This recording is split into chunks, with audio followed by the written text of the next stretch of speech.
Hello, hello, hello. Let's talk haiku. The haiku is one of the world's oldest form poems still written today. It became popular in Japan in the 1600s, and by the 1800s, when Japan opened up to the West, Western writers and Japanese writers began discovering each other's techniques. A famous Japanese writer at that time, Masaoka Shiki, took the opportunity to introduce the haiku. He actually named haiku. He took an opening stanza from a collaborative poem, collaborative meaning it was written by a couple of writers, except for the opening stanza, which was called the hokku. So he took the pattern of the hokku, renamed it haiku, and we've had the haiku ever since. Let's look at one from haiku master Matsuo Basho. The old pond, a frog leaps in, the sound of water. The old pond, a frog leaps in the sound of water. The old pond, a frog leaps in, the sound of water. I've repeated this haiku 3 times. Some people do twice, some 3 times. The reason is because a haiku is like a breath. You breathe in, you breathe out, you complete the cycle. A haiku says something and then it says something else. Let's take a look at the haiku we're studying and see what I mean. The old pond, a frog leaps in, the sound of water. Here, the haiku is saying something about the pond, the age of the pond, it's old, a frog leaping into the pond, and the sound that the water makes. So that's the obvious something. But the haiku is also saying something else. Let's look at it again and see if we can find anything else. I think I hear something else. Did the frog leap into the sound of the water alone? Or did the frog leap into sound alone? Or did the frog leap into the water alone? Or did the frog leap into the sound and the water? I'm not pretending to have the answers. I just enjoy asking the questions. Let's try it one more time, see if we find something else. The old pond, a frog leaps in, the sound of water. Did you hear in that one?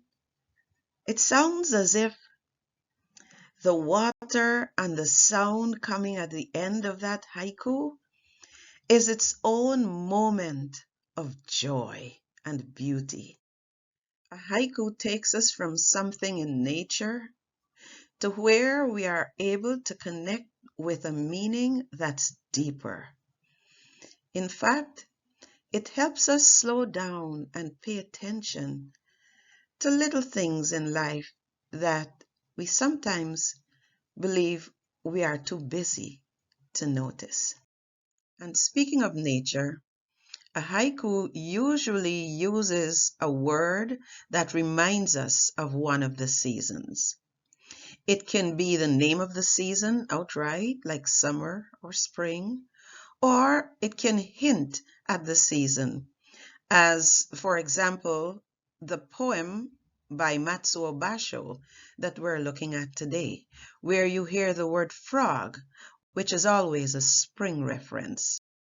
In addition to the kigo, the haiku uses a kireiji, which is a cutting word. Now, in the English language, we have no equivalent for a cutting word, and that's why when you read haikus written in English, you may notice punctuation marks, like a period, a comma, a dash, and so on. Those are used in place of the cutting word.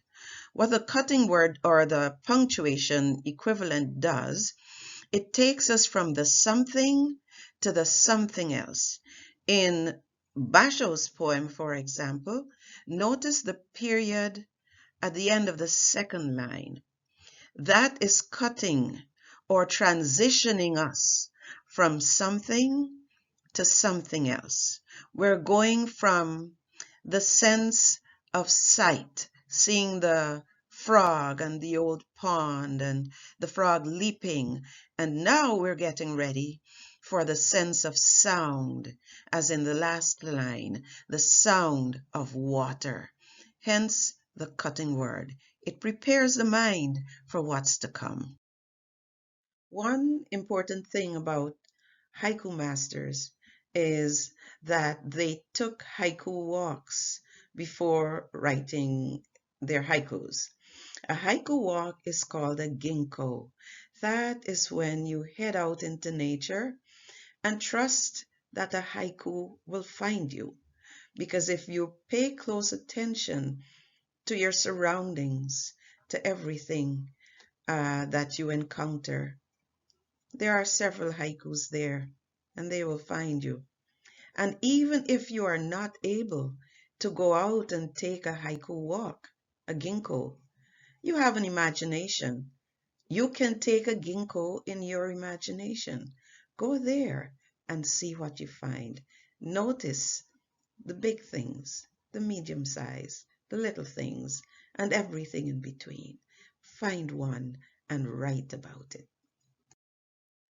You probably know the rule that a haiku, which is made up of 3 lines, is also made up of 17 syllables, where the first line carries 5 syllables, the second line carries 7 syllables, and the third line carries 5 syllables. This came about because upon studying the haiku form, writers discovered what they thought were 17 syllables, but they were not.